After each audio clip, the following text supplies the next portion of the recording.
Hi, welcome back to my mind. It's Danielle here. So for today's video, I think I want to get into a little bit more of a personal story of my earliest memories of my first obsession.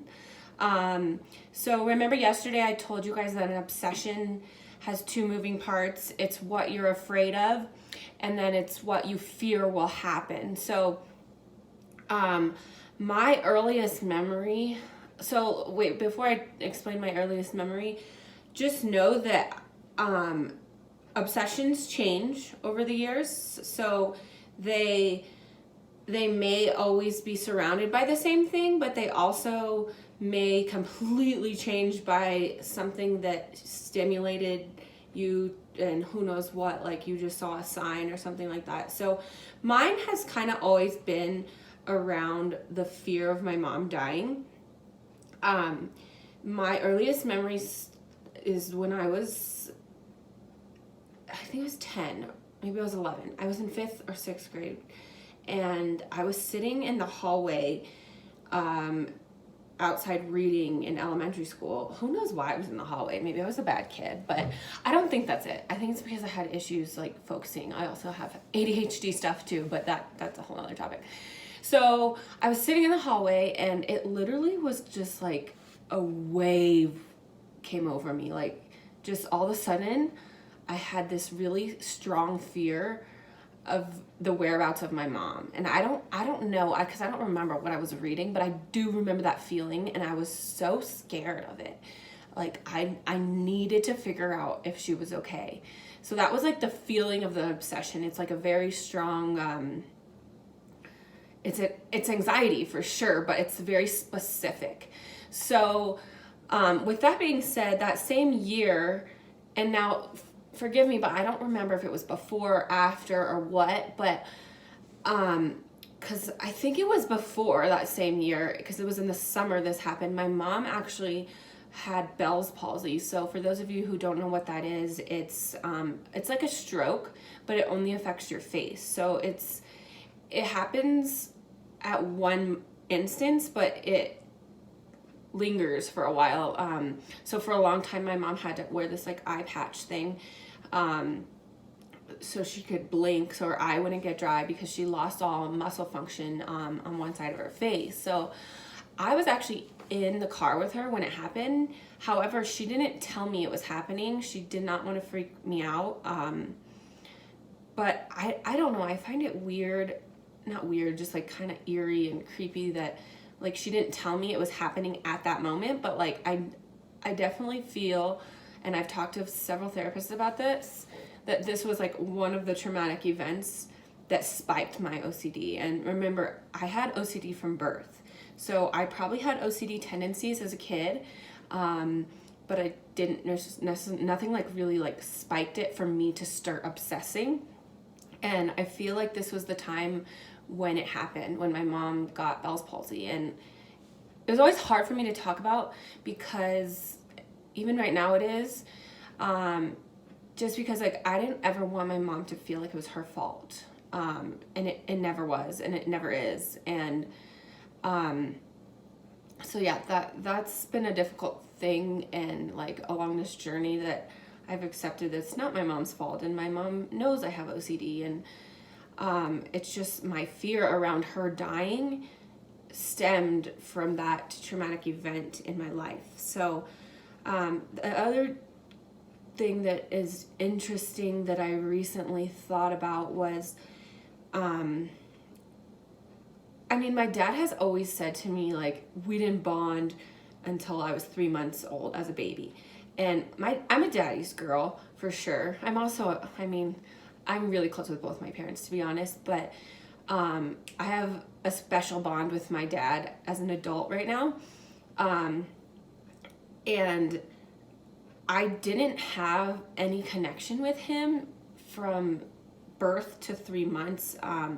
My parents would always tell me stories of me, like, my mom holding me and me just feeling so comfortable, and then my dad, I would be given to my dad, and I would hysterically cry like for 3 months. Not cry for 3 months, but for 3 months I would have this crying phase when my dad held me and I just wouldn't let him hold me. And I don't know, a lot of things that happen psychologically happen in the womb, and I don't know if that's a part of it. And I honestly want to do more research regarding this and really kind of read up on it, just because I don't know if my attachment to my mother started in my womb and started from birth to 3 months, because I would not leave her sight. So I mean, I would cry if anyone else, I guess other people could hold me, but like I needed my mom to hold me to feel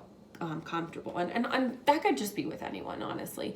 I don't know. I like to kind of piece these things together, but I don't actually remember that. I just know that I remember the feeling in the 5th grade when I could not control anything but finding out if my mom was okay. And from then on is when things started, I guess you can say, to progress or get worse. In 6th, I'll just talk a little bit about my 6th grade year. It got worse where I would be so obsessed that my mom was going to die that I would have to be around her all the time. And when she left the house, like on a Saturday morning for a workout or something, I panicked. I stood at the window. I paced. I did rituals. I said things over and over. I had a prayer ritual. I'm not going to get into all the rituals, but for that whole year, I did certain things where I couldn't even live normally as a kid. And as a kid, you don't actually understand why it's happening. It's just really scary. So my mom ended up taking me to therapy in 6th grade because it got to the point where in school I was not walking on certain tiles, and I was having to pick up trash every certain 5th step. I don't remember exactly anymore because I don't have that compulsion anymore. But I was getting to class slow. I wasn't functioning right. I didn't have many friends that year. It was a transition year, and transitions are really hard for OCD because OCD spikes when you have a new routine. And I was in middle school. I did have one really special teacher. I'll never forget her, Miss Dugan, who I think my mom had talked to her, but I'm not 100% on that. And I went to her lunch bunch every day. So that was like my safe zone, I guess. It just kind of felt comforting there. It wasn't like a compulsion, like I obsessed over my mom and then I went to the lunch bunch and then I felt better that my mom was going to die. It was more of, I guess, a distraction. So, yeah, in the 6th grade, I saw a therapist, and I don't know how long. I should ask my mom this, but I remember I just did not want to go.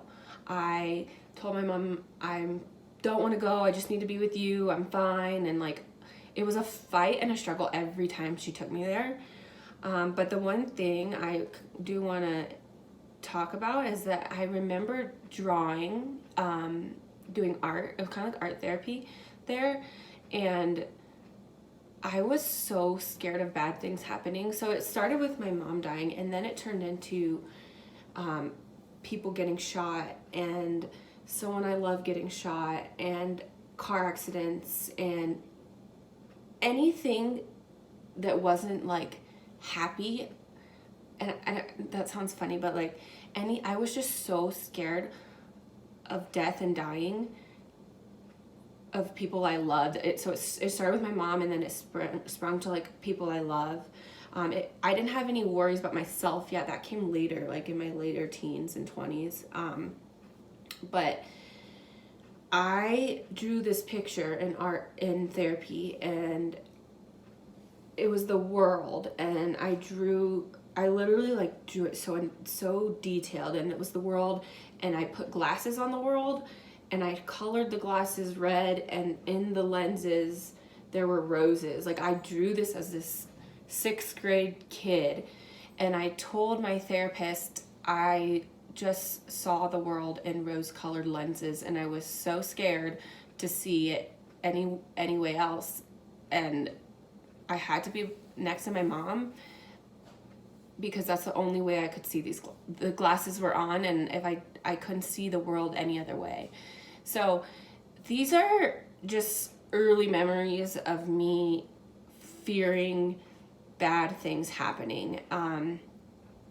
They were very visual when I feared them. These ones from like when I was 10, 11, 12 are less vivid to me because it was so long ago, but the feeling is not less vivid. The feeling was like a pit in my stomach.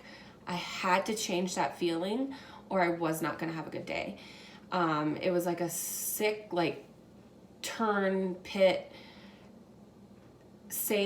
I need to save the world. Like I felt like I was in charge of saving these things, and I had to step on a certain tile in the hallway. I had to arrange, I think I did have some arranging stuff, but it wasn't like in sequential order. I just remember like if I didn't have my binder next to my water bottle and my water bottle wasn't next to my binder, and then if I had a thought, then because of the order, all of this was going to happen. So it was hard as a child, I guess, because, and I know I'm kind of rambling now, is because I was so naive of what it was. I had no idea, and my mom knew because my mom is an adult, you know?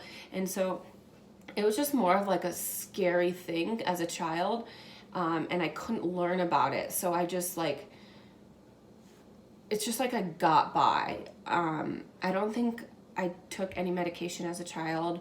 I think it kind of phased out into 8th grade, and then we'll get into that later. But thank you for listening, and that's my earliest memory of my OCD really, really plaguing me and scaring me. If you have any questions, let me know. I know that was kind of like a whole rambling on, but that's that. Hope you guys have a good day, and we'll be back tomorrow.